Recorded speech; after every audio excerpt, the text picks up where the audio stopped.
Eu sei que você já sabe quem é que tá de volta pro episódio de hoje do Pads e Regatas Podcast. É isso mesmo. O homem tá de volta, o cara responsável pelos outros 50% do podcast que você escuta toda quinta-feira. Tá bom. Eu sei que não foi toda quinta-feira nas últimas 2 semanas, mas peço escusas aqui, motivos de saúde, mas nem o Covid para a gente. E a gente tá de volta para falar do que a gente mais gosta, uma das coisas que a gente mais gosta. Hoje a gente tem o NBA Draft, mas é claro que eu, Otávio Ribeiro e o Flávio Merencio, a gente não podia deixar de fazer um apanhado na realidade, de tudo que a gente mais gostou nas finais, e a gente precisava trocar uma ideia sobre o landscape da liga. Então você já sabe, né? Estica essas pernas, ajeita esse fone de ouvido, que tá começando mais um Pads e Regatas Podcast. Iguodala to Curry, back to Iguodala, up for the layup, oh, blocked by James! LeBron James with the rejection! Wow. Oh my goodness.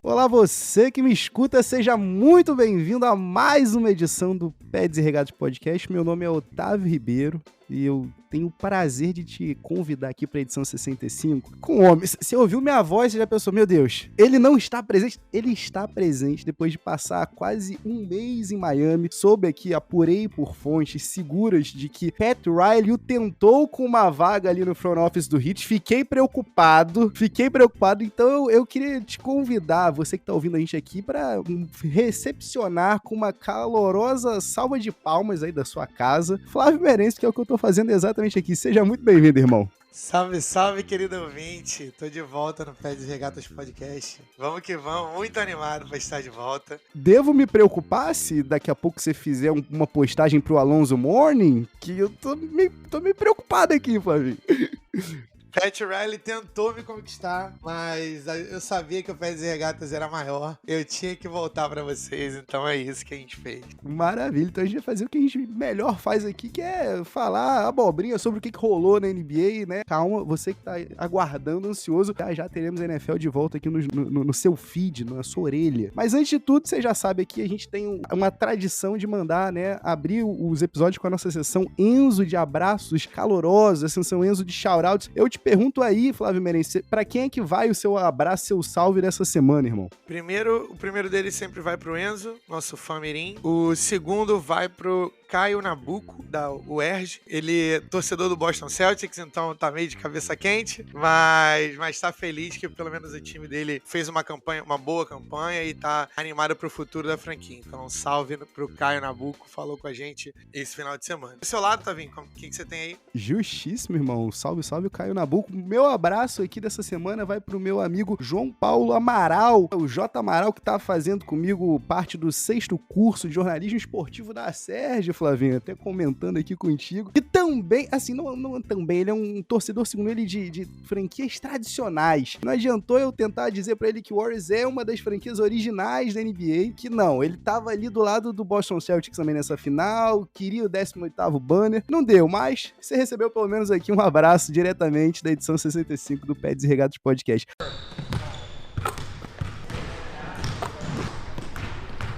Flavinho, vamos fazer o seguinte, a gente já entrou aqui nas finais, então vamos seguir de onde a gente parou, porque quando a gente gravou o episódio 64, inclusive pra você que tava com saudade, Flavinho, a gente não tava aqui nesse momento de troca, né, num episódio desde o dia 5 de maio, quando a gente ainda tava falando lá no comecinho o que a gente esperava dos playoffs, por que você podia rir ou não. E a última vez que você ouviu o Flavinho, você sabe, foi no episódio 63 do dia 20 de maio, onde o Flavinho mandou aquele report diretamente de Miami. Mais uma vez, aqui não, Pat Riley, aqui não. Mas vamos lá, Flavinho. Seguinte, meu irmão, essas finais, a gente tem algumas narrativas que a gente tira daí, né? Mas, de fato, essas finais foram sobre profundidade de elenco, foram sobre jogadores que jogam dos dois lados da quadra, sobretudo na defesa, mas mais do que tudo, Flavinho, eu acho que essas finais foram sobre continuidade e aqui sim, experiência. E eu já entro aqui com a minha primeira pergunta pra você. Quando eu escuto o Draymond Green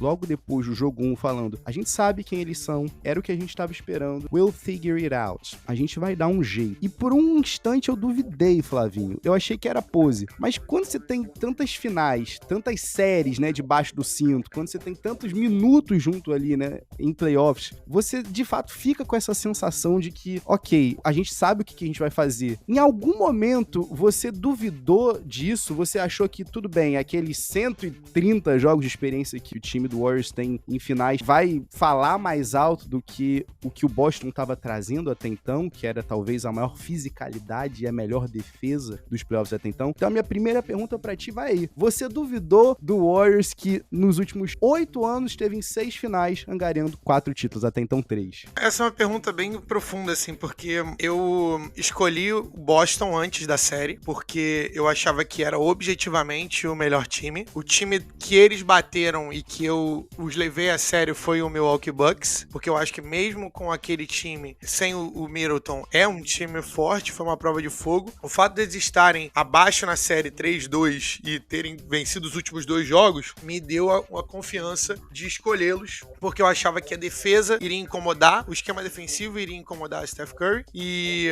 eu achava que o Boston era mais físico e tinha mais formas de ganhar. Então, o meu pick antes da série foi Boston. E eu, sinceramente, acredito que, em termos de talento, Boston é melhor. E isso diz muito sobre o Golden State Warriors. E aí, pra galera que é o fã dos Warriors, eu sei que Jonathan Kuminga, Jonathan Wiseman, eu sei que o Moses Moody, são todos jogadores talentosos, mas eles ainda não estão prontos. É jogar um jogo ali, um jogo aqui, mas eles ainda não estão prontos. Eu tô falando da galera do core. E aí, o que eu tava olhando era Steph Curry e Jason Tatum, que o Steph Curry tá acima do Tatum, mas o Tatum tava vindo de bons playoffs, apesar dos turnovers. Aí você olha pro número 2, escolhe, mas pode ser o Klay Thompson. Você vai escolher o Klay Thompson do jeito que ele tá agora contra o Jaylen Brown? Eu prefiro o Jaylen Brown. Aí tu vai pro terceiro melhor jogador. E aí, de novo, você pode escolher se é o Draymond Green, ou se é o Jordan Poole, ou se é o Andrew Wiggins. Talvez eu iria de Andrew Wiggins e Robert Williams. E aí você vai descendo. E eu falava assim, cara, o Warriors tem mais profundidade de elenco, mas eu gosto mais do talento de cima do Boston. E aí você junta isso à defesa, que todo mundo sabe que é um fator em playoffs, a defesa, e aí me fez escolher o Boston. E aí já tô devagando muito, mas o que eu não tinha levado em conta? A experiência e a confiança dos Warriors. E principalmente, uma coisa que nenhum dos times, se você tirasse essa peça, se você tirasse esse elemento, não essa peça, mas se você tirasse esse elemento e colocasse no outro time seria campeão. Que é o fato do Steph Curry não ser desse planeta. O Steph Curry é um alienígena, entendeu?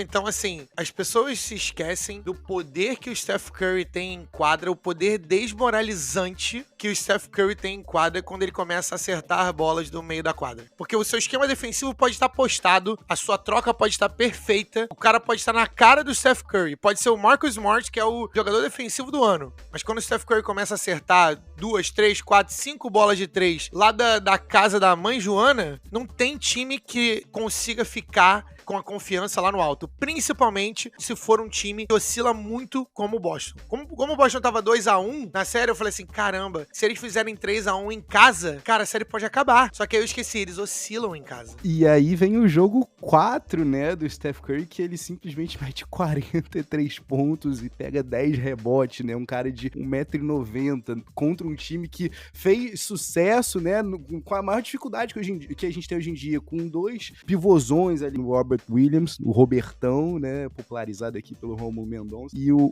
Al Horford. Flavinho, você foi cirúrgico aí, o poder desmoralizador, né, desmoralizante do Curry.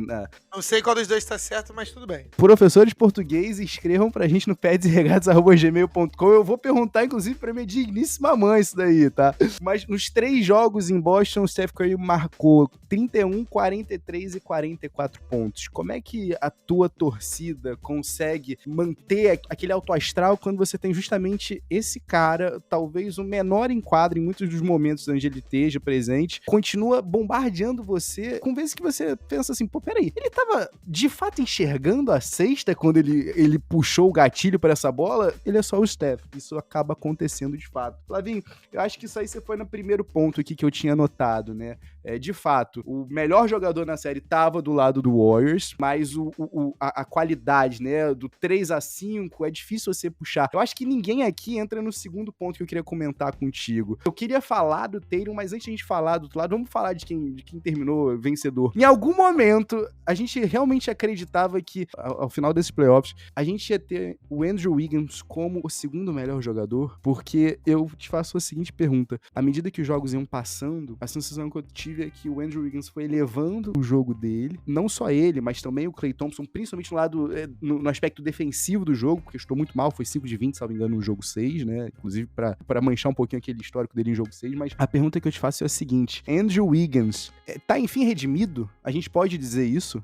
Cara, se um título da NBA não redime você, assim, não tem muitas coisas que... O cara teve uma temporada onde o cara foi All-Star, Starter, tudo bem, isso é discutível, e um título em um time que, cara, eles jogam um basquete mais bonito da liga, eles são a inveja de todos os times, porque você queria que seu time jogasse o basquete solto. Ele tem todo o talento do mundo, ele tem toda a capacidade atlética do mundo, ele só não tem o jogo. As habilidades dele não são tão desenvolvidas a ponto de ele ser um jogador de liderança de time. Tá tudo bem, cara. Assim, 8 desses jogadores no mundo inteiro, sacou? Nem todo mundo é assim, nem todo mundo é mentalidade de todo mundo, nem todo mundo nasce nessa forma. Só que o Andrew Wiggins, ele tá na posição perfeita, que é, ele pode ser a estrela do teu jogo, e assim, se você olhasse objetivamente os stats dele, ele tinha um caso para MVP em algum ponto da série, tá? Foi o segundo melhor jogador pra você? Foi, com certeza. E ele tem talento pra ser o melhor jogador da série, uma série que o cara pegue fogo, né? Mas ele não pode ser, ele não aguenta ser a pressão, ele não aguenta ser o Steph, ele não aguenta ser o alfa, ele não é, a mentalidade dele, ele não é propenso a isso, e tá tudo bem. Só que quando você tira, e se o Andrew Wiggins é talvez o seu terceiro, quarto, se você contar o Jordan Poole, talvez o quinto jogador em qualquer noite, é muito difícil, porque esse é um jogador que fazia 23 pontos por jogo em Minnesota. Minnesota que inclusive devia ganhar um anel também, hein? Minnesota inclusive devia ganhar um anel também, porque eles passaram o Steph Curry, passaram o Klay Thompson e ainda trocaram o Andrew Wiggins pro Warriors. Um abraço, inclusive, aqui ao nosso ouvinte Johnny Flynn, que está escutando o Ferds e Regatas nesse exato momento. Não está na parada junto com os jogadores do Golden State, infelizmente. Mas, Flavinho, seguinte, meu irmão, a pergunta que segue aqui. Na verdade, não é bem a pergunta. Eu queria pontuar aqui contigo. A gente tem, de fato, também uma mudança de postura, né, do Andrew Wiggins. É aquilo que eu acho que talvez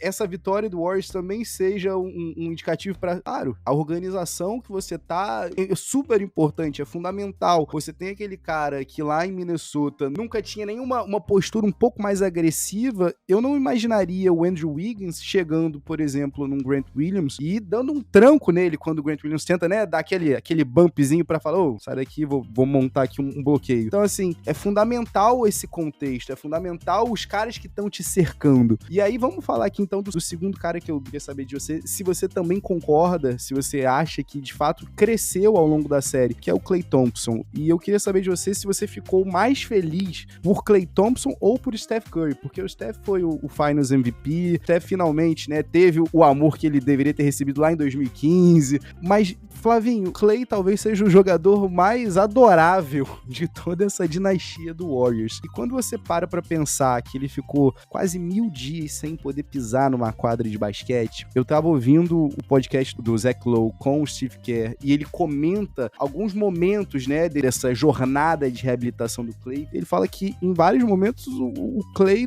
só não estava com a equipe. Principalmente no auge, né, da pandemia. O cara tava literalmente afastado de todo mundo. Então, na primeira vez que o Klay tá numa quadra lá em Denver, no Pepsi Center, e o jogo é cancelado, porque vários jogadores do acabaram pegando Covid, o Steve Kerr aproveita pra fazer um treino, né, um scrimmage, e é a primeira vez que o Klay tá voltando. E aí, quando ele olhou e viu o Klay entre o Steph e o Draymond, ele viu que os três estavam finalmente ali juntos, dentro de quadra, ele falou assim, não, eu acho que aqui vai dar tudo certo. Eu quero saber de você se o Klay Thompson teve a volta que você esperava e se 2, ele continua sendo um dos jogadores mais underrated da história da liga, porque eu vi uma listinha aí, correndo pelo NBA Twitter, que ele tá atrás até mesmo do Kevin Love nos odds pra ir pro Hall of Fame. Você concorda com isso, homem de Deus? Eu acho que ele já é Hall of Famer, tá? Por tudo que ele fez, o currículo dele, já porque tem gente com um currículo menor que ele dentro do Hall of Fame. Alô, Mitch Richmond. E pra mim isso é inegável. Agora, 1000 dias é muita coisa, né, cara? Objetivamente, o cara não é o mesmo jogador. E se eles não tivessem ganho o título, a gente ia estar falando sobre o Klay não ter voltado 100%, não ter voltado o Klay que a gente conhece. É que, assim, é muito tempo pra você levar em consideração que o cara ficou fora de quadra, você esperar que ele voltasse como ele era antes. Então, assim, o fato dele já ter voltado e ter conseguido não ser um detrimento pro time, né, e poder ajudar na defesa, não ser um ponto de vulnerabilidade e tal, já é uma vitória grande. Eu acho que o ataque vai voltar, mas eu não acho que ele volta a ser o Klay de antes. Eu não acho. Deu pra ver também que ele teve alguns problemas com confiança, né, porque a bola não tava caindo. Pra chutadora é isso, né, se a tua bola não tá caindo, as coisas acabam ficando ruins pra você, porque aí você começa a se questionar o seu papel no time. Proporcionalmente com o salário que ele ganha e os stats que ele colocou esse ano, não faria sentido pagar esse cara, porém, há um efeito que é o efeito psicológico e o efeito da cultura, que isso não tem dinheiro nenhum que pague. Então, a gente tava falando sobre o Steph ser a superestrela que é menos egoísta na história do mundo. Que eles construíram, né, a conexão que ele, o Klay e o Draymond construíram, mesmo que o Klay fizesse 5 pontos por jogo, vale a pena você dar 40 milhões pra você poder manter o Steph feliz, vale a pena você manter o Draymond feliz, porque são eles que levam a cultura. E eu acho que não vai faltar talento pra esse time do Golden State, porque se eles conseguirem fazer o que eles fazem de melhor, que é desenvolver talento, eles têm um top James Wiseman, isso, Jonathan Kuminga, também outro top pick, e Moses Moody, que mais um lottery pick. Então, assim, e Jordan Poole, que acabou virando mais um jogador, eles vão ter problema até em pagar todo mundo. Eu acho até que o Joe Lacob vai pagar todo mundo, tá? Mas o Jordan Poole virou um jogador de quase 20 pontos por jogo esse ano, que é mais um jogador que foi pick 28 do draft e mais um trabalho de desenvolvimento deles. Eu acho que não vai faltar talento. O que eles precisam manter é a cultura. E essa vai ser a chave para eles ganharem mais títulos. E não tem por que a gente não falar deles como favoritos pro título do ano que vem, porque eles podem ser melhores. Pois é, Flavinho. Como você falou, né, o fator psicológico é o que o Isaiah Thomas conta, né, pro Bill Simmons quando eles têm um encontro lá em Las Vegas em 2007. O segredo do basquete é que não é sobre o basquete, e sim sobre as relações. E quando você fala do Steph sendo a estrela menos egoísta da história do basquete, eu fico pensando aqui, não é só o Steph, ele consegue de alguma maneira passar isso adiante. Quando você vê que o Jordan Poole resolve moldar o jogo dele através do Steph Curry, o Steph não vai ficar com ciúmes. E você vai pensar, ok, vamos lá, vem aqui comigo, deixa eu ver o que eu consigo te passar de fato. Quando o James Wiseman tem a lesão dele, o Klay Thompson chama o James Wiseman pra passar um tempo, pra ter uma tarde no barco do Klay Thompson, né, pra eles pescarem juntos, pra eles trocarem uma ideia sobre o que é esse período de reabilitação. Quando o Gary Payton II consegue, né, o segundo contrato de 10 dias com o Warriors durante a temporada, o Draymond Green chega e bota ele debaixo da asa e fala assim, vem comigo que eu vou te aqui ensinar o que você precisa fazer. Porque às vezes é exatamente o que você falou. Não é você ter uma estrela em todas as posições, sim você ter caras que compram os respectivos papéis que lhes é dado. Então, assim, o próprio Jordan Poole, se a gente for olhar a minutagem dele na série, ela foi diminuindo. E ele foi sendo mais eficiente ainda. Esse jogo 6, que ele tem, salvo engano, acho que são 17 minutos, ele é extremamente eficiente no período que ele teve em quadra. Então, assim, é aquela certeza, e é o que você disse, é a organização toda, né? É todo mundo comprando aquela mesma ideia. E aí, antes da gente ir pra essa pergunta final da parte do Warriors, eu acho que, assim, tem um nome. É claro que tudo começa e tudo vai terminar com o Steph Curry, mas tem um nome também aí por trás, e o Steve Kerr, na hora que tava recebendo o troféu, né, o Larry O'Brien, o Mark Tatum, vice-comissário da liga, ele chama o Bob Myers ao palco, né, e a gente tem que realmente valorizar esse cara, a gente tem que torcer o nariz pro Joe Lacob, né, que falava que aqui a gente faz as coisas diferentes. De fato fazem, e o Steve Kerr conversando com o Zach Lowe, ele comenta isso, Flavinho. E se fosse ele no lugar do Bob Myers, ele já teria feito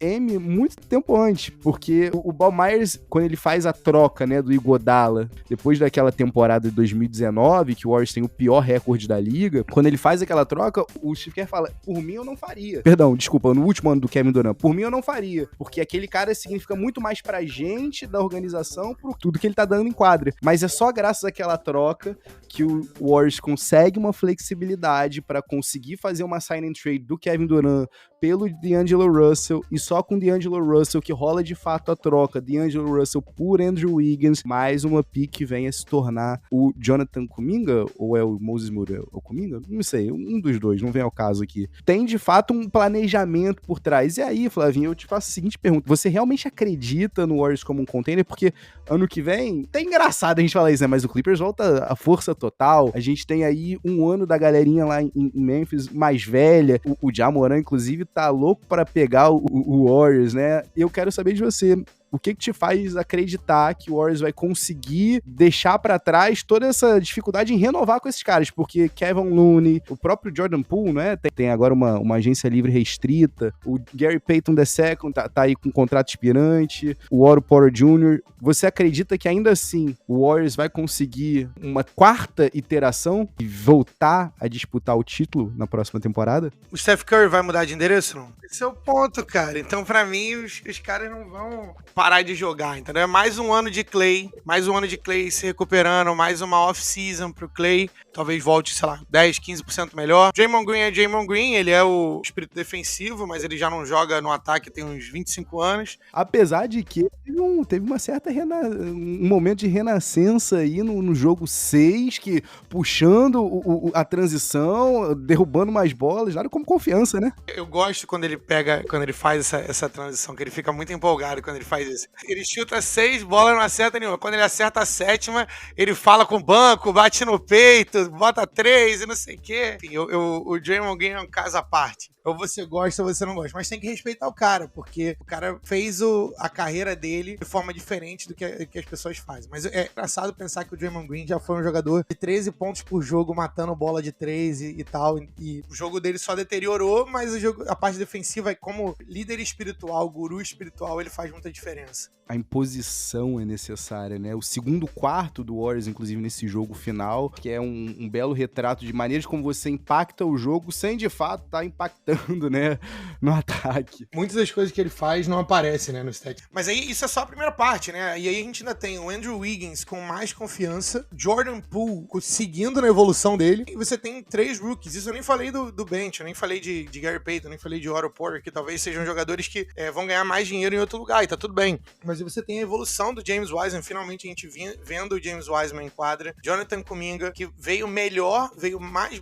bem preparado do que eu esperava. Eu achava que ele seria um projeto aí de talvez de 2, 3 anos, pra fazer o seu papel ali, que é um wing, um ala armador atlético e que pode trabalhar na defesa. E você tem o Moses Moody, que é um cara que pode te dar 20 pontos todo jogo, em algum jogo. Ele acha que ainda não tá nesse ponto de te dar 20 pontos todo jogo, mas eu vejo ele num perfil parecido com o Jordan Poole, tá? Que é um cara bem focado no ataque, é um cara que os pontos vêm naturalmente pra ele. Pensando se você conseguir colocar em quadra Draymond Green, Klay Thompson, Steph Curry, Moses Moody, Jordan Poole, é muito difícil. Ou às vezes se você quiser ir muito small ball, você bota o Andrew Wiggins de center e bota só jogadores que podem matar a bola de 3. É muito difícil não pensar no Warriors, um time que é contender pro ano que vem, sendo que o Steve Kerr está como técnico dos caras. Então ele tem muita arma pra poder jogar aquele basquete bonito, e é muito maneiro ver o Warriors jogar. É muito movimento, é muito espaço, eles criam espaço o tempo todo. Me lembra o Spurs jogar, ver o Spurs do Ginobili e do Tony Parker jogar. Os caras se movimentam o tempo todo, e quando tu vê o Matt Bonner tá fazendo 25 pontos, entendeu? Esse é o tipo de jogo que todo time da NBA deveria aspirar pra poder jogar. Eu sei que a gente devia já passar pro Celtics, mas eu tenho algumas outras coisinhas pra falar contigo aqui. O apelido de Short Team Duncan te agrada pro Steph Curry?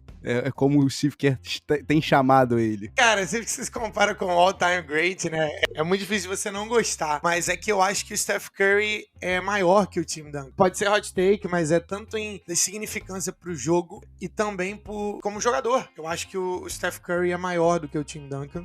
E o Tim Duncan, desde o início, desde o dia 1, ele teve uma estrutura pra poder jogar, o Steph Curry não, entendeu? Imagina se o Steph Curry tem o Steve Kerr desde o dia 1. Inclusive vai ser bem frustrante. Vamos lá, Flavinho, quem mais perdeu, com essas finais que não tava em quadra? Pô, tá 2 nomes, mas eu tenho um terceiro aqui, graças a isso que você falou. Mark Jackson, deve ser difícil você assistir, comentando. É que, assim, você tá ganhando milhões pra comentar o jogo, assistindo os melhores assentos da casa. Mas deve dar um pouquinho de frustração saber que aqueles caras ali eram seus comandados. E quando você tava ali no comando, eles nunca conseguiam get over the hump, sabe? Nunca conseguiam passar ali por cima daquela lombada que tava sempre incomodando. No primeiro ano de Steve Kerr, a gente tem o primeiro título, e nos últimos 8 anos a gente tem 6 finais e 4 títulos. Mas vamos lá, o Mark Jackson é o maior perdedor. O LeBron James é o maior perdedor, porque tá vendo o Steph Curry se mantendo a carreira inteira no mesmo lugar e alcançando ele em número de títulos, tendo seu lugar aí questionado como o jogador da década passada, o jogador dos últimos 10 anos, talvez. Ou o Kevin Durant, porque, vamos lá,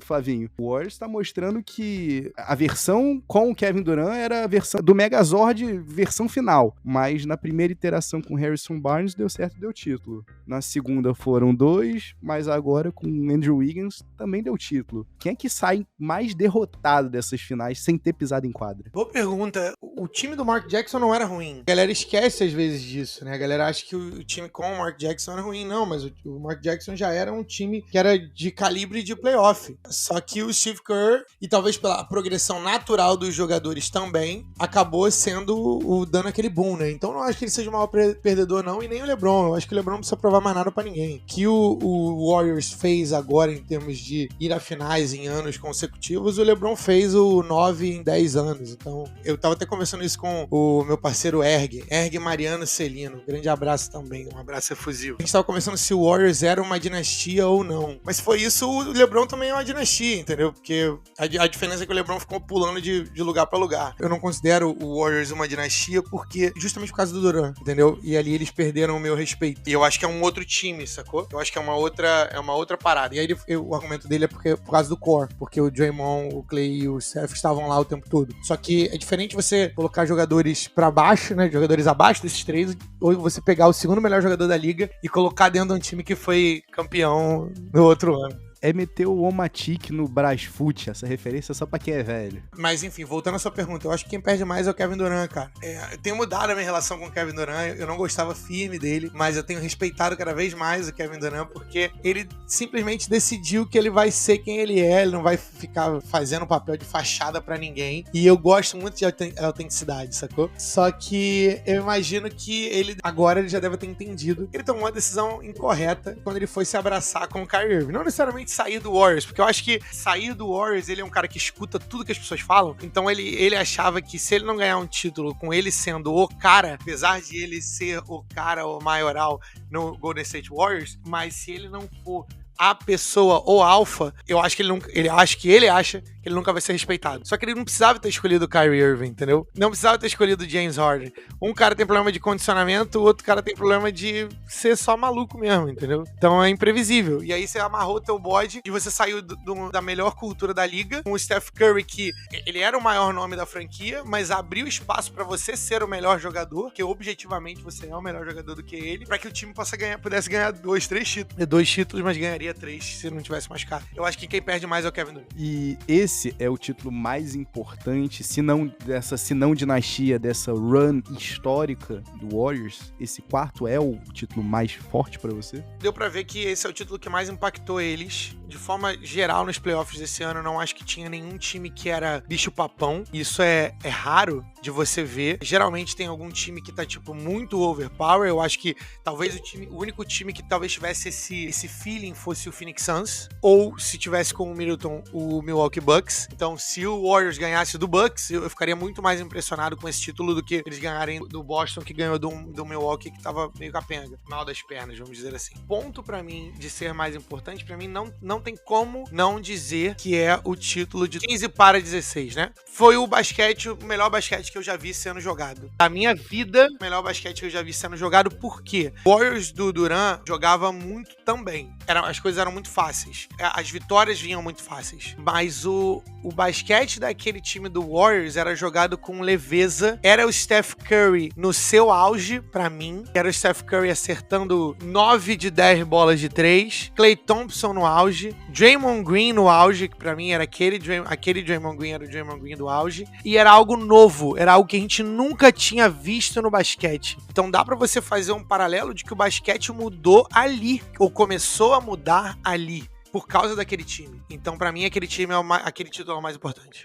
Eu gosto, isso aí abre precedente para um episódio que a gente tá há muito tempo aí por gravar, né? A batalha de legados, a gente ainda vai fazer esse. Inclusive, trarei questionamentos tais quais: será que o Steph Curry mudou o jogo ou ele é a melhor representação da mudança do jogo? Mas isso aí é um papo para uma outra cerveja. Já estou aqui encafufado, Flavinho, pensando aqui comigo se de fato é o basquetebol mais bonito que eu vi. Sem sombra de dúvidas, aquele time de 2015 se assemelha, pelo menos em questão de ball movement, ao Spurs que se vingou do Heat no ano anterior. Agora, Flavinho, eu tô contigo, tá? O Warriors com Kevin Durant continuava com a mesma movimentação maravilhosa. Acho que a movimentação é a grande característica que marca esses últimos 8 anos, mas quando você tem o Kevin Durant, você tem um cara que tem um ponto de soltura lá dos 2,35 m, com um shooting stroke maravilhoso, é sempre muito fácil, sempre fica meio chato, que você sabe que se você não arranjar nada com toda aquela movimentação, passa pra aquele cara ali no cotovelo, ninguém vai conseguir parar, switch mais 2. Flavinho, vamos então falar aqui, bem brevemente aqui, do lado perdedor. Eu acho que a gente pode então chegar nessa conclusão, se a gente não chegou com esses 6 jogos que a gente viu, mas o Warriors de fato tinha o melhor jogador e o mais experiente da série, o Warriors tinha a maior profundidade de elenco, a gente viu a importância do banco, né? Inclusive, eu tava errado aqui, Flavinho, eu vou trazer que eu não esperava a importância do Gary Payton II como ele teve, mas que série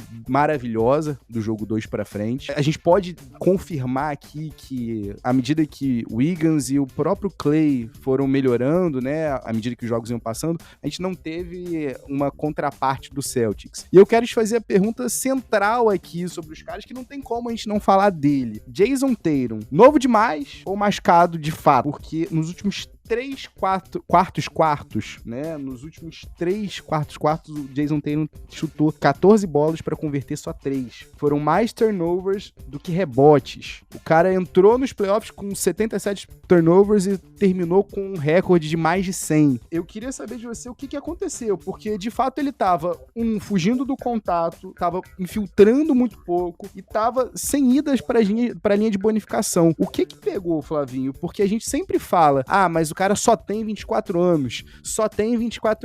Ano que vem os caras estão um ano mais velho. Ontem, a gente tá gravando isso aqui no dia 22 de junho de 2022, ontem pipocou no Twitter uma foto do Harden com Westbrook e o Kevin Durant nas finais de 2012. Os caras tinham chegado nas finais, perderam para aquele time do Heat, do LeBron, e nunca mais chegaram àquele estágio. Então, assim, eu quero saber de você o que pegou ali. Se foi a falta de experiência ou se de fato o cara tá machucado. Porque o ombro dele ali, toda hora que ele levantava pra esticar, eu me preocupava. É complicado, né? Essa questão de você saber se o cara tava machucado ou não. Assim, até agora eu não ouvi nada que dissesse que ele tava machucado ou não. Às vezes, cara, você simplesmente bate de frente com a grandeza e você se intimida. Tudo bem que ele tem 24 anos, assim, ele já viveu muito em termos de playoffs, essa carreira nova dele. Ele fez 26 pontos por jogo nessa temporada, então, assim, havia considerações válidas de que ele seria uma superestrela na liga. E talvez seja, só que superestrelas elas crescem nos momentos mais complicados, nos momentos mais difíceis. Eu tava esperando o jogo da vida dele em Boston, no jogo 4. Eu falei assim, cara, ele é fã do Kobe, ele sabe que o momento é esse, não existe outra forma deles ganharem. As coisas estão do lado deles, são 2 jogos em casa, a chance de matar a série e você não aparece. Ou aparece, mas o Steph Curry aparece mais do que você. Cara, não tinha por que o Tatum não mostrar ali. E às vezes você só se intimida. Você vê um alfa do outro lado, o Steph Curry é um alfa, e você se intimida. Então, assim, deu pra ver claramente que durante os quartos, o Tatum tava fugindo da bola. Essa não é a atitude. É tipo, me dá a bola, querendo ou não, perdendo ou ganhando, eu vou ficar com a bola na mão. Então eu achei passivo, achei ele passivo nos quartos. Isso não significa que ele não seja um bom jogador, só pra galera não ficar achando que eu tô aqui desmerecendo tudo que ele fez essa temporada. Não, foi o número 1 do Boston.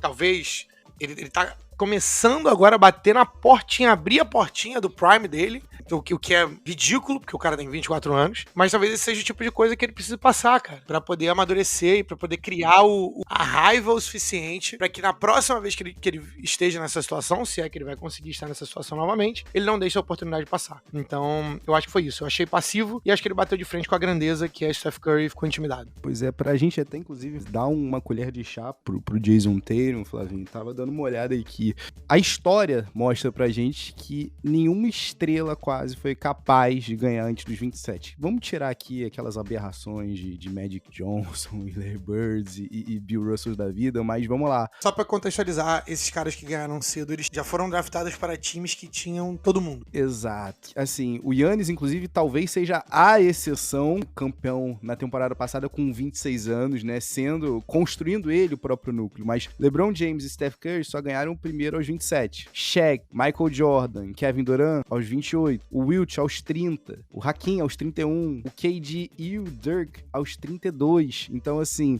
não é fácil ganhar, você de fato tem que fazer por merecer, e eu acho que de fato essas cicatrizes são o que contam a história de como você chegou ao teu título. Eu tô ansioso pra ver como é que o Celtics vai seguir daqui pra frente, mas de fato a caminhada foi incrível. Agora, a gente precisa entender quem é que pode seguir junto com ele. Quem é que pode seguir sendo não só o Robin, mas quem é que pode seguir sendo a grande figura desse time para setar o tom ofensivamente. Porque é aquilo, quando o Tatum não tá num bom dia, quando o Jaylen Brown não tá conseguindo derrubar os jump shots dele, os caras estão perdendo em coisas básicas. O Jason Tatum e o Jaylen Brown foram desafiados a driblar a bola de basquete inúmeras vezes. Os caras estavam desafiando eles a infiltrarem no garrafão, sendo que não é como se a gente tivesse no Kevin Looney a grande figura, né, defensiva. Então, assim, a se ver. Outra coisinha, Flavinho, pra gente fechar aqui, de fato, o assunto finais e passar bem brevemente sobre o NBA Landscape, que a gente tá devendo aí, a galera que tava pedindo. Fez diferença também a experiência na posição de técnico, né, porque eu queria perguntar pra você, o Bill Simmons disse que o basquete, que ele achou mais incrível numa final, tal qual, o Spurs de 2014, eu não chego a dizer tanto, eu acho que aí é loucura, mas talvez o que a gente consiga correlacionar esse Warriors, essa série final contra o Celtics, com aquela série final de 2014 do Spurs contra o Heat, é que o Spurs conseguiu decifrar o Heat da mesma maneira que o Warriors conseguiu decifrar o Boston Celtics. Então, assim, eu fiquei impressionado. Em nenhum momento o Steve Kerr teve dúvidas do elenco que ele tinha na mão, inclusive errou no jogo 1, né, ao botar o Andre Iguodala com o Draymond Green juntos no quarto, dois caras que não arremessam, dois caras que foram esquecidos, né, ali no topo do arco, mas depois o Flavinho, apesar dele também ter errado de ter tomado uma explosão na cara quando ele foi pro small ball no jogo 3, de resto, Flavinho, que série muito bem orquestrada pelo Steve Kerr. Conseguiu decifrar como é que ele ia utilizar melhor o Jordan Poole, talvez o único técnico que tenha peito para bancar o Draymond Green num jogo 5, né, num jogo 4, da maneira que foi, em Boston, né, sabendo que ele estava sendo mais um detrimento, e faltou um pouquinho, acho que essa experiência pro Ime Udoka, porque no final das contas, uma coisa é fato, que trabalho motivacional do cara. Depois do segundo quarto tenebroso, em vários momentos da série, no terceiro quarto, o Celtics voltava, né, claramente depois de um esporro do Ime Udoka, mas de fato faltou aquela tenacidade mental e aquela inteligência de sacar que, pô, tudo bem, eu preciso dos meus caras aqui, eu preciso de 48 minutos do Jason Tatum. Eu sei que ele tem 24 anos só, mas talvez esse cara precise de um minutinho pra respirar. Talvez seja necessário até pra ele conseguir botar a cabeça no lugar. Eu queria te fazer essa pergunta. Ime Udoka, olhando agora a temporada como um todo, sem querer ser engenheiro de obra pronta, mas já sendo, você acha que é capaz de trazer o Celtics de novo nesse estágio? Pô, cara, eu acho que todos os sinais apontam pra que sim. Eu era um cara que tava meio reticente com a contratação dele no início, mas qualquer técnico que leva esse time, que é um time relativamente novo, para as finais, que é talentoso, claramente talentoso, mas leva para as finais, não tem por que duvidar do cara. E tem que ser parabenizado o trabalho que ele fez nessa temporada. Gente, só tem um time que pode levar o título. Então, assim, isso não significa que os outros times não fizeram um bom trabalho esse ano. E o trabalho do Ime Udoka é comendável pra caramba. E virou time na temporada e o time se portou de forma diferente. Ele conseguiu fazer Jaylen Brown e o Jason Tatum trabalharem de forma mais em sincronia do que havia acontecendo. Jaylen Brown, que inclusive talvez tenha sido o melhor jogador das finais pro Boston Celtics. Talvez um cara mais agressivo do que o Tatum, na minha visão. Mas o Tatum tem mais essa questão da constância, né? Você consegue contar mais que o Tatum vai te dar pelo menos 20 pontos ali e tudo mais. E respondendo a sua pergunta, sim, acredito que o Ime pode ser um cara que vai trazer títulos pro Boston. Pois é, Flavinho, vamos então fazer aquele pinga-fogo tradicional que você adora, porque eu tenho algumas perguntas para te fazer. Primeiro, fazer alguns comentários aqui bem breve contigo. Devin Ham, novo técnico do Los Angeles Lakers, Kenny Atkinson acabou decidindo por não se tornar, né, o técnico principal do Charlotte para continuar ali debaixo da asa do Steve Kerr. Eu quero saber de você o seguinte, Devin Ham, há muito tempo a gente estava esperando o homem vir como o técnico principal, mas você acha que Devin Ham consegue segurar, papai LeBron Brass, e 2, o ímpeto de Russell Westbrook? Cara, eu não sei nem se o Russell Westbrook vai estar lá, né?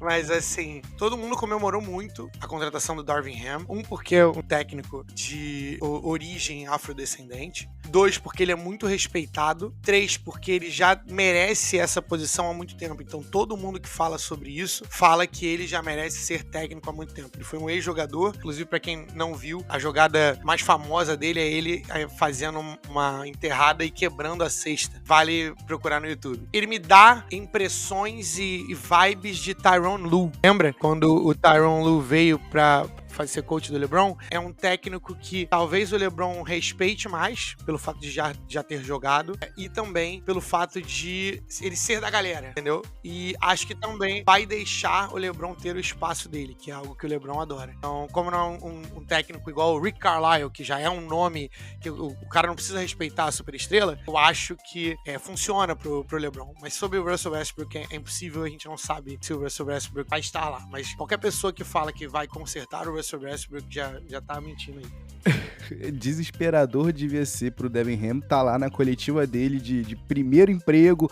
como head coach, ver o Russell Westbrook participando como espectador, ouvindo você falar sobre ele de braços cruzados. Cruzes, que terror. Flavinho, tivemos 2 trocas, né? Daqui a pouco que vai começar a pipocar de fato o período de rumores, a gente já tem alguns na realidade, mas daqui a pouco vão começar de fato a pipocar as trocas, mas a gente tem 2 aqui que eu queria destacar. O JaMychal Green sendo claramente dispensado do Denver Nuggets pro Oklahoma City Thunder, numa troca que é claramente para abrir espaço salarial. E a gente teve outra que de fato importou, porque foi o Dallas Mavericks indo atrás do Christian Wood e mandando pro Rockets em troca do Christian Wood o Boban Marjanovic, Sterling Brown, Trey Burks, Marquise Chriss e a 26ª escolha do draft desse ano. Esse movimento aqui a gente consegue explicar pro Rockets para abrir espaço, né, pro Alperen Sengun e também pro Osman Garuba, né? Mas ainda existe um papo de que eles estão de olho num dos big men que estão vindo aí da classe e a gente já vai abordar. Mas eu quero saber de você o seguinte: Christian Wood vai da liga do lado de Luka? Eu adoro o Christian Wood, cara. Eu sei disso. É por isso que eu queria te perguntar isso há muito tempo. É um jogador talentosíssimo. Não deu sorte até agora com lesões e pra onde ele escolheu jogar, mas assim, ele precisava ir pro Rockets porque era o primeiro grande contrato dele. Mas eu acho que é um jogador com todo tipo de potencial do lado do Luka, porque ele é um cara que é um centerzão e que consegue botar a bola no chão, vai criar todo tipo de mismatch quando o Luka tiver com a bola e precisar de desafogar de alguma forma. Eu acho que ele é um fit muito melhor com o Luka Doncic do que era o Kristaps Porzingis, e ele não vai ter dúvida quem é a superestrela do time, coisa que o Kristaps Porzingis tinha. Ele achava que ele era a estrela em algum momento na cabeça dele, né?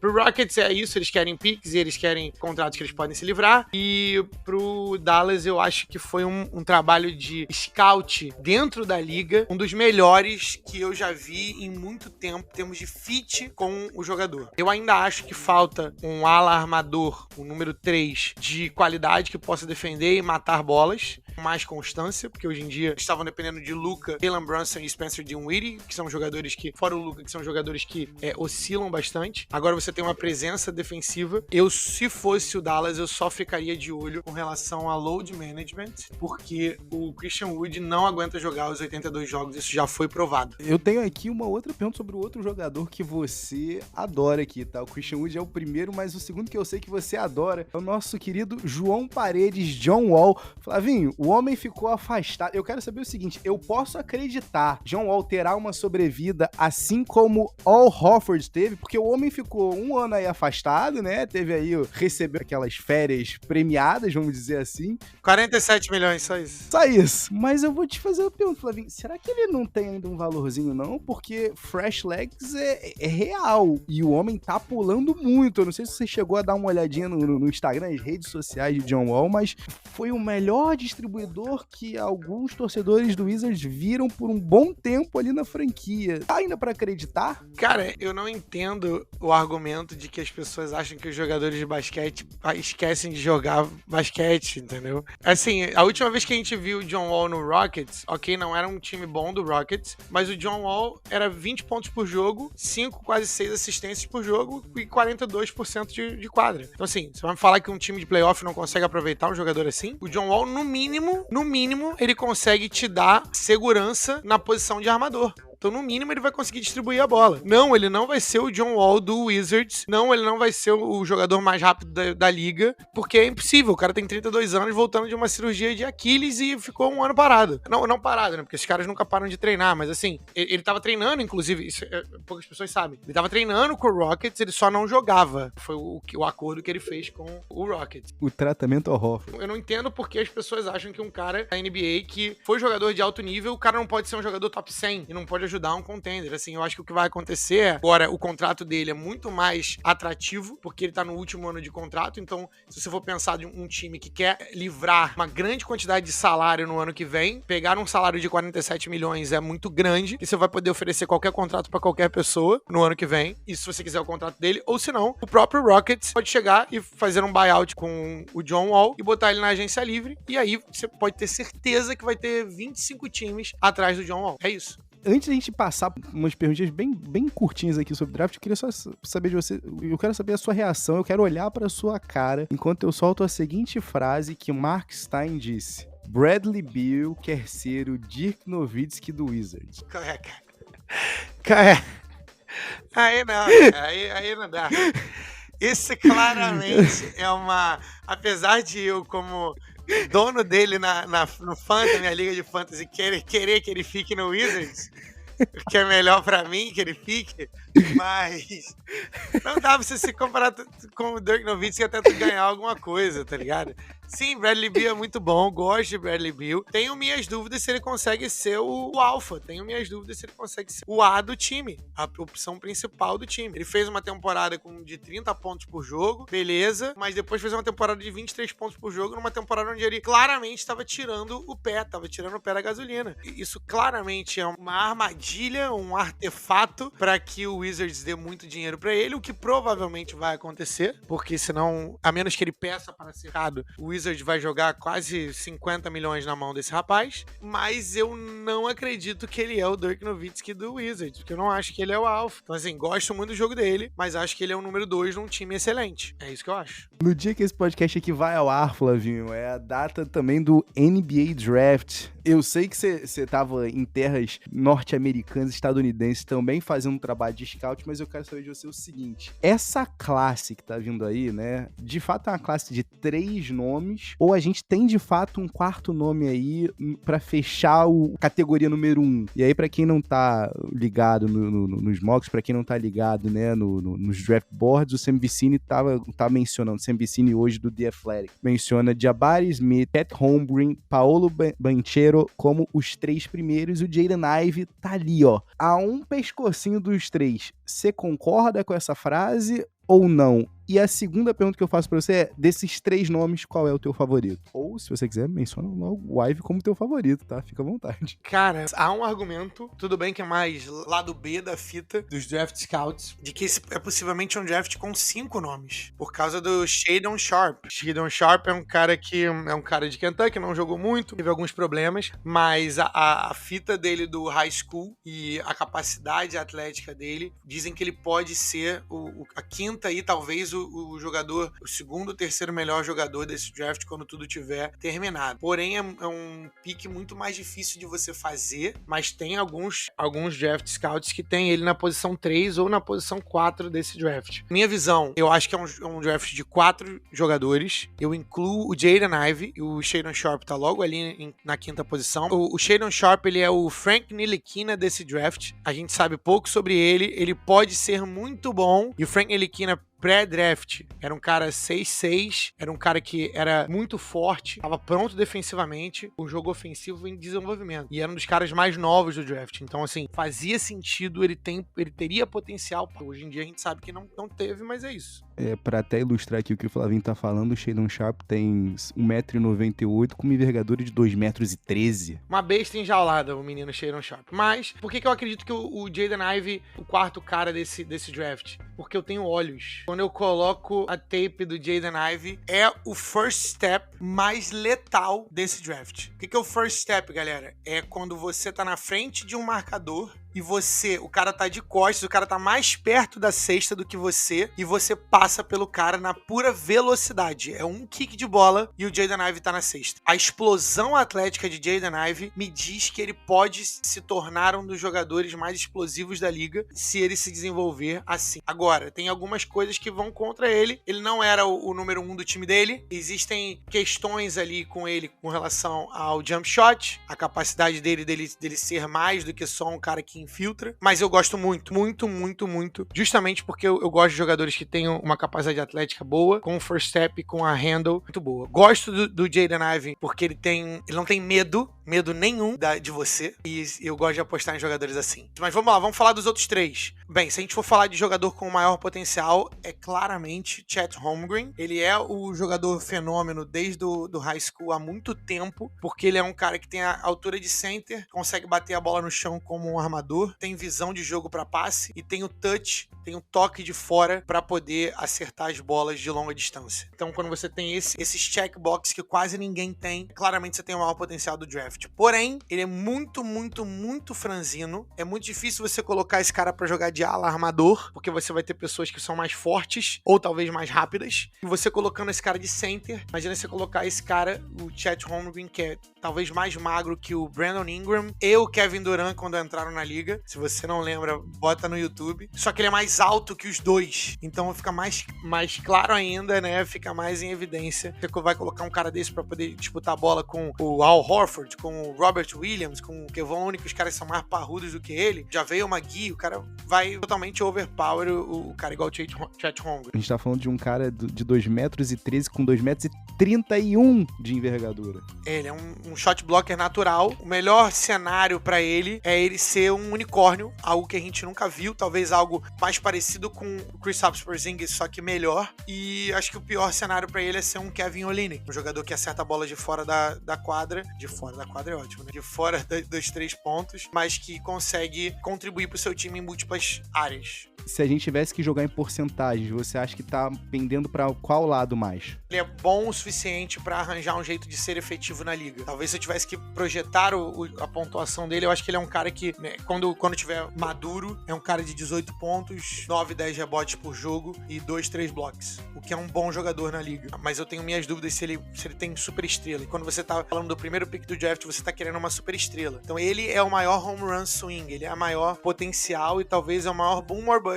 8 ou 80 desse draft. O segundo cara que eu gosto mais é o Paolo Banchero, que é um cara que talvez não seja consenso, mas que ele é muito talentoso, cara. É muito fluido de ver o Paulo Banchero jogar. Um cara com 6'10", 250 pounds, com o feel que ele tem do jogo, o QI de basquete que ele tem, pode botar a bola no chão, consegue fazer jogada para os outros jogadores e com a capacidade natural de fazer cestas igual ele tem, me lembra Chris Webber. Em termos de talento, assim, porque é muito difícil a gente ver esse tipo de cara. E por último não, né? Na terceira posição... Se a gente tivesse fazer uma comparação, perdão, te cortando, não querendo te cortar, já te cortando, se a gente tivesse fazer uma comparação não tão positiva assim pro Paulo Banchero, aonde que a gente estaria? Nossa, a gente tem vários deles, né? Tem muita galera deep cut aqui que me vem à cabeça, mas eu acho que talvez um Sheldon Williams talvez fosse mais pesadão. É uma negativa, né? Você tá trazendo a negativa, de negativa aqui, né? Mas com um jogo ofensivo, talvez.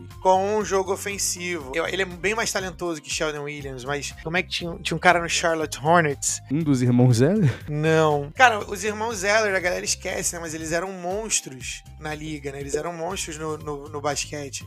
Talvez uma comparação negativa seja um Tyler Hansbrough melhorado. Ele é melhor, entendeu? Achei. A comparação negativa maior para o Paulo Banchero seria Michael Beasley, que era um jogadorzaço, tinha muito talento, ball handling, feel for the game, mas que não foi o que a gente esperava que fosse. Mas é que eu acho que o Paulo Banchero, ele tem um teto muito alto e um chão muito alto também, porque ele pode ser muita coisa, mas acho que o mínimo que ele vai ser de 15 a 18 pontos por jogo. É um dos caras que dificilmente eu vejo como bust. Mas só perde pra esse cara aqui que é o Jabari Smith. Eu já tô terminando aqui a minha divagação. Jabari Smith pra mim é o prospecto mais sólido desse draft, do draft inteiro. É o cara que eu vejo como uma rocha. É difícil, se esse cara aqui for bust, é muito difícil, então talvez seja esse, por isso que ele deva ser o primeiro pick do draft. Ele tem também, já falar que ele não tem talento, ele tem um talento muito bom, chuta de fora da área, também é 6'10", é um jogador com menos força que o Paulo Banchero, mas tem defesa, tem hustle, e eu gosto muito de jogadores que têm um motor. Eu acho que ele é o jogador que tem dentro dele o fogo necessário que os grandes jogadores precisam ter de melhorar sempre, de trabalhar sempre no teu jogo, e apostar num cara desse como um primeiro pick do draft não é ruim, porque esse é o cara que vai ser, eu acho que ele vai ser o cara de ser obcecado por melhorar. Então ele já tem a defesa, ele já tem o chute de fora da área, ele tem talento e ele tem a possibilidade, ele tem a mentalidade correta. Então apostar num cara desse não é ruim. Então, pra gente fechar aqui, Flavinho, pra galera que vai assistir o draft na noite de hoje, dia 23 de junho de 2022, se você pudesse escolher quem você queria aonde nesse top 4, porque eu vou te falar uma coisa, tá? Eu tenho visto só de YouTube, eu não vi absolutamente nenhum jogo de fato. Eu tô aqui dando cartada, né? Tô dando carteirada aqui de YouTube Big Board. Mas quando eu vi o Jabari Smith, eu pensei, pô, cadê os armadores desse camarada aqui? Por que eles não botavam ele em condição melhor de ser bem sucedido? E aí eu olhei e pensei, putz, eu sei um cara que eu queria ver jogando com esse maluco. Eu quero ver ele jogando com Cade Cunningham. E quando o Pistons ficou ali com a quinta escolha, eu falei, Pistons, que falta de sorte. Mas quero saber então de você, como é que você posiciona esses 4 nomes aí nesse top 4? Se você acha que de fato eles vão sair, né, entre Sacramento Kings na quarta, Oklahoma City Thunder na terceira, Houston Rockets na segunda e o Orlando Magic na primeira, ou não? Você acha que vai ter alguma surpresa? Cara, se eu sou o Orlando Magic, eu quero a minha próxima superestrela. Eu vou no jogador que tem um potencial mais alto, que é o Chet Holmgren. Eu sei que existem o Wendell Carter Jr., eu sei que tem Mohamed Bamba, mas nenhum deles tem o talento de Chet Holmgren. Se você vai conseguir desenvolver o cara ou não é uma outra coisa. Mas se eu sou o Magic, eu vou do jogador que tem um maior potencial, porque você precisa de superestrelas pra poder vencer nessa liga, é fato. Mas o jogador que eu tô mais animado pra poder ver jogar é o Paulo Banchero em Houston, porque eu gostaria muito de ver o Paulo Banchero com o Jalen Green jogando o one-two punch ali. Eu acho que os dois têm potencial para ser um pesadelo para defesas oponentes. Na terceira, Oklahoma City Thunder vai de Jaden Ivey para surpreender todo mundo, ou vão de Jabari Smith? Eu acho que o jogador que faria mais sentido, que talvez seja o maior combo, seria Chet Holmgren para Oklahoma City, porque eles gostam dos freaks, eles gostam de jogadores. A galera fala que eles gostam muito de jogadores brancos, então também tem essa parada aí. que eles estão pegando todos os jogadores brancos da liga. Brincadeiras à parte, eu acho que nessa estrutura, eu acho que eles iriam de Jabari Smith na terceira e Sorridente, pra poder jogar junto com o Giddey. Cara, mas se bem que na quarta, Sacramento Kings, com Jaden Ivey e Shaedon Sharpe, a carinha do Kings de estragar essa pique e de Shaedon Sharpe, tem um cheirinho que tô sentindo daqui, eles irem jogar com um jogador que tem maior potencial e mais incertezas, ao invés de jogador que é mais completo. Kings, Vivek Ranadive, façam a coisa certa. Troquem essa quarta escolha, pelo amor de Deus. Coletem assets. Vocês não têm nada. Um abraço pra Davion Mitchell, inclusive. Ai, meu Deus do céu. Vamos ver o que vai acontecer. Flavinho, uma coisa é certa. O Magic vai escolher em primeiro na noite de hoje. E daqui a umas 2 semaninhas a gente volta a falar desses caras. A gente vai falar dos feats de cada um desses jogadores, seus respectivos times. Porque semana que vem a gente tem um compromisso com você que tá ouvindo a gente aqui do Pads e Regatas. Inclusive, para você que quiser seguir a gente, você sabe onde é que a gente tá nas redes sociais, tanto no Twitter quanto no Instagram, pelo @Pads e Regatas. Você sabe que na semana que vem a gente vai voltar com a NFL. Mas, Flavinho, o mais importante de tudo, voltaremos contigo, meu irmão. Sempre um prazer estar na sua companhia, tá morrendo de saudade a gente trocar essa ideia que é violenta, de você tá aqui no estouro do cronômetro pra voltar aqui pra Labuta. Então agradecer você e você que ouviu a gente até agora. Muito obrigado, galerinha. Por favor, no @Pads e Regatas ou no padsregatas@gmail.com. Prazer estar de volta com vocês. Grande abraço e até a próxima. Até semana que vem.